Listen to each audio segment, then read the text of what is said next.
Chapter 4. And the word of Samuel came to all Israel.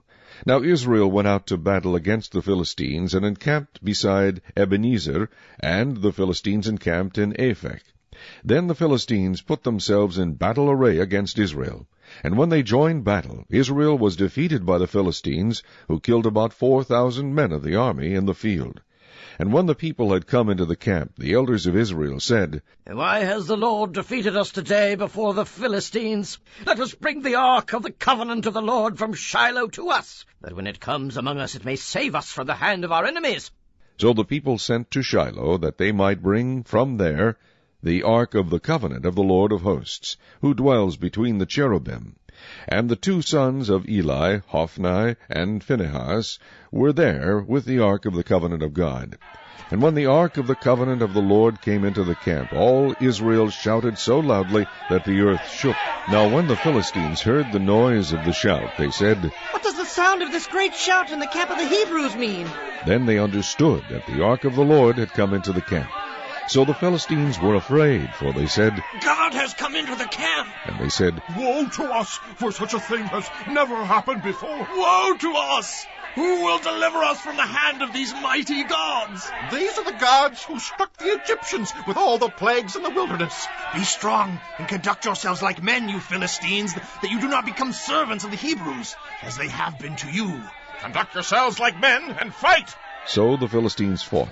And Israel was defeated, and every man fled to his tent. There was a very great slaughter, and there fell of Israel 30,000 foot soldiers. Also the ark of God was captured, and the 2 sons of Eli, Hophni and Phinehas, died. Then a man of Benjamin ran from the battle line the same day, and came to Shiloh with his clothes torn and dirt on his head. Now when he came, there was Eli sitting on a seat by the wayside watching, for his heart trembled for the ark of God.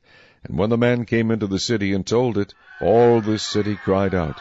When Eli heard the noise of the outcry, he said, What does the sound of this tumult mean? And the man came quickly and told Eli.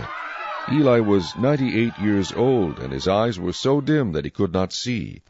Then the man said to Eli, I am he who came from the battle, and I fled today from the battle line. And he said, What happened, my son? So the messenger answered and said, Israel has fled before the Philistines, and there has been a great slaughter among the people. Also, your 2 sons, Hophni and Phinehas, are dead, and the ark of God has been captured. Then it happened, when he made mention of the ark of God, that Eli fell off the seat backward by the side of the gate, and his neck was broken, and he died, for the man was old and heavy, and he had judged Israel 40 years. Now his daughter-in-law, Phinehas's wife, was with child due to be delivered. And when she heard the news that the ark of God was captured, and that her father-in-law and her husband were dead, she bowed herself and gave birth, for her labor pains came upon her. And about the time of her death, the women who stood by her said to her, Do not fear, for you have borne a son. But she did not answer, nor did she regard it. Then she named the child Ichabod, saying, The glory has departed from Israel, because the ark of God has been captured, and because of her father-in-law and her husband. And she said, The glory has departed from Israel, for the ark of God has been captured.